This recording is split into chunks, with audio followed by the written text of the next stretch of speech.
Hello friends. Nifty 50 में आज के दिन क्या संभावना बन रही है? क्या आपको 26,000 का लेवल पार करते हुए नजर आएगा या कंसोलिडेशन होते हुए नजर आएगा? और आपको कौन से स्टॉक्स पिकअप करने चाहिए, वो सारी चीज़ें डिस्कस करेंगे। फिर बात करेंगे HAL के बारे में। फ्राइडे के दिन जहां एक तरफ आपको मार्केट में गिरावट देखने मिली, वहीं HAL में 1% की तेज़ी देखने मिली। अब वो क्यों बनी और क्या आगे भी ये तेज़ी आपको कंटिन्यू रहते हुए देखने को मिलेगी, वो डिस्कस करेंगे। फिर बात करेंगे टाटा मोटर्स के बारे में। इन्होंने एक इतिहास रचा है, तो ऐसी क्या खबर है और क्या इम्पैक्ट पड़ेगा शेयर प्राइस पे, ये डिस्कस करेंगे। सबसे पहले बात करते हैं आज के दिन ट्रेड सेटअप की क्या हो सकता है। तो एक्सपर्ट्स के अकॉर्डिंग निफ्टी 50 जो है expected to see consolidation with range bound trading as long as it trades below 26,000 mark. However, there is possibility of bounce back on Monday after Friday's sharp sell-off. Friday को काफ़ी अच्छी यहाँ पे आपको जो है सेलिंग देखने को मिलती थी, और जो रेजिस्टेंस है वो प्लेस्ड होगा 25,600 से 25,700 के रेंज के बीच में।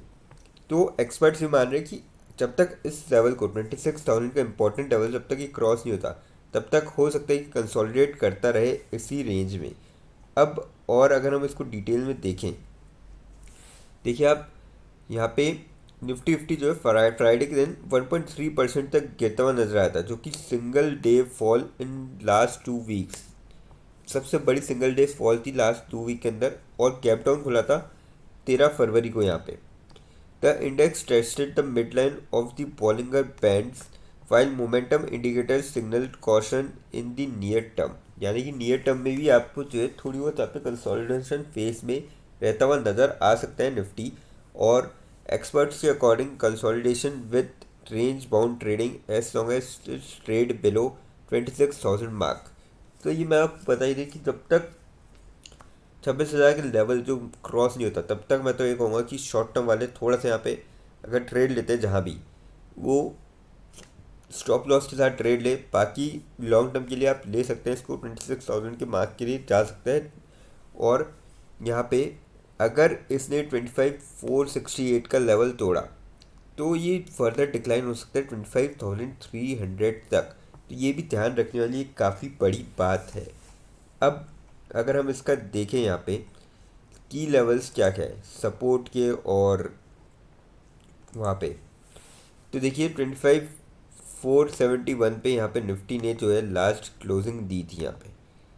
और 25,586 पहला यहाँ पे रेजिस्टेंस है। उसके बाद 25,630 है, फिर 25,701 है।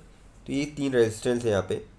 अब सपोर्ट की बात करी जाए, 25,444 का पहला सपोर्ट, 25,400 का सपोर्ट और 25,329 का।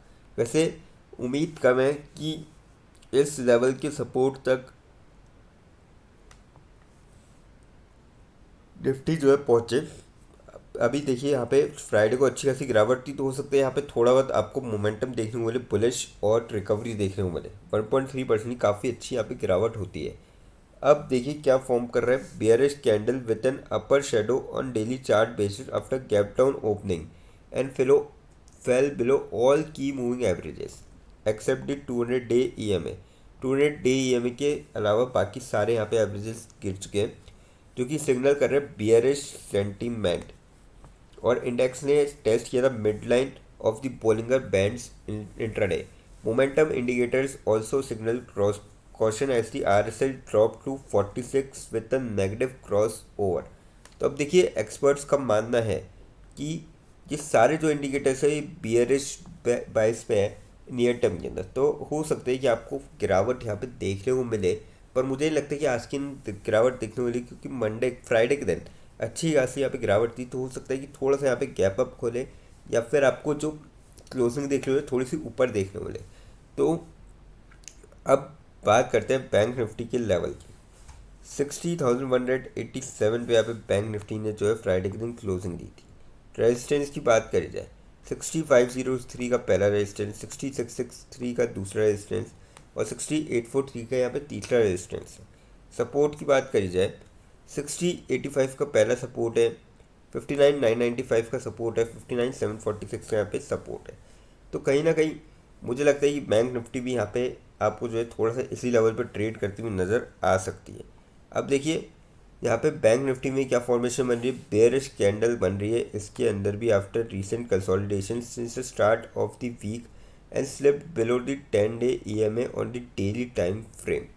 तो इसके अंदर भी देखिए ये सारे इंडिकेटर्स जो ये भी सजेस्ट कर रहे हैं बैंक निफ्टी का कि मोमेंटम इज वीकनिंग। तो यहाँ पे भी हो सकता है कि आपको नियर टर्म में गिरावट देखने को मिले बैंक निफ्टी के अंदर। अब बात करते हैं स्टॉक पिक्स की, कौन कौन से आपको यहाँ पे स्टॉक पिक करने चाहिए। पर मैं कहूँगा शॉर्ट टर्म वाले स्टॉप लॉस लगा के जरूर ट्रेड ले, क्योंकि मार्केट जो है थोड़ा सा यहाँ पे अनसर्टेन हो रहा है और गिर सकता है। लॉन्ग बिल्डअप में कौन कौन से स्टॉक्स हैं, परसिस्टेंट है, MFSL है, PPL फार्मा है, SBIN है, फेडरल बैंक है और ब्लू स्टारको है, टोरेंट पावर है, ICICI प्रूडेंशियल है। तो ये सारे जो स्टॉक है ये आप यहाँ पे जो है पिक कर सकते हैं यहाँ पे लॉन्ग टर्म के लिए।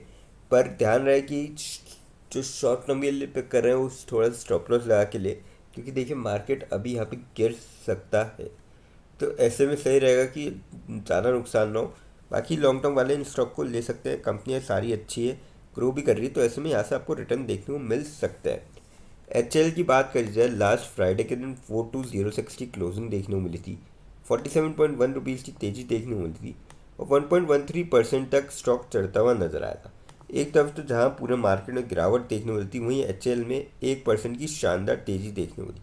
अब इसके पीछे क्या बड़ी वजह थी, देखिए एक तो इनके Q3 के रिजल्ट आए थे जो कि काफ़ी अच्छे थे, और दूसरी बात कि इनको डील हुई है 2312 करोड़ की ड्रोनियर डील। तो ये दो बड़ी वजह रही जिसका आपको फ्राइडे के दिन काफ़ी शानदार इम्पैक्ट जो है देखने को मिला और स्टॉक में 1% की तेज़ी आपको जो है देखने को मिली थी। अब यहाँ पे मुझे लगता है कि आने वाले टाइम में भी जो तेज़ी का दौर है ये जारी रहते हुए आपको देखने को मिल सकता है इस स्टॉक के अंदर। तो मेरे ख्याल से तो इस स्टॉक को भी आप लॉन्ग टर्म के पॉइंट ऑफ व्यू से ले सकते हैं। कंपनी फंडामेंटली काफ़ी स्ट्रॉन्ग है और लगातार ग्रो भी कर रही है, तो ऐसे में आपको यहाँ से भी जो है रिटर्न आप एक्सपेक्ट कर सकते हैं। अब बात करते हैं टाटा मोटर्स के बारे में। 378 पे क्लोजिंग देखने को मिली पैसेंजर व्हीकल्स की, 5.45 की गिरावट देखने को मिली और ऑलमोस्ट 1.5% तक स्टॉक जो है गिरता हुआ नजर आया था यहाँ पे फ्राइडे के दिन। अब बात करी जाए अपडेट की इसकी, तो टाटा JLR के नए प्लांट से पहली range over evoke roll out, और हर साल ये जो है 2.5 लाख लग्जरी गाड़ियाँ जो है बनाएंगे। तो काफ़ी शानदार खबर है कि पहली जो है रेंज ओवर इवोक यहाँ से निकल चुकी है, तो जिसका आपको काफ़ी पॉजिटिव इम्पैक्ट आज के दिन हो सकता है कि देखते मिले स्टॉक प्राइस पे। और मैं तो कहूँगा इस स्टॉक को लॉन्ग टर्म के पॉइंट ऑफ व्यू से लेते हैं तो आपको तगड़े रिटर्न मिल सकते हैं और जल्दी जो है स्टॉक 400 का जो लेवल है वापस से क्रॉस होता हुआ नज़र आए। कंपनी देखिए काफ़ी अच्छी है, लगातार ग्रो भी कर रही है, तो आप यहाँ पे जो है जा सकते हैं स्टॉक के साथ। लेकिन फ्रेंड्स, कोई भी इन्वेस्टमेंट करने से पहले फाइनेंशियल एडवाइजर से कंसल्ट करें या फिर खुद की रिसर्च करें, क्योंकि ये वीडियो नॉलेज के पर्पज़ के लिए, इन्वेस्टमेंट पर्पज़ के लिए। दोस्तों, अगर वीडियो अच्छी लगी हो तो चैनल को लाइक और सब्सक्राइब जरूर करें, ताकि आने वाले टाइम में आपको इसी प्रकार के जो है अपडेट्स मिलते रहें। और हाँ दोस्तों, आप हमको कमेंट सेक्शन में ज़रूर बता सकते हैं कि आपको नेक्स्ट वीडियो जो है कौन से स्टॉक पर चाहिए। थैंक यू दोस्तों।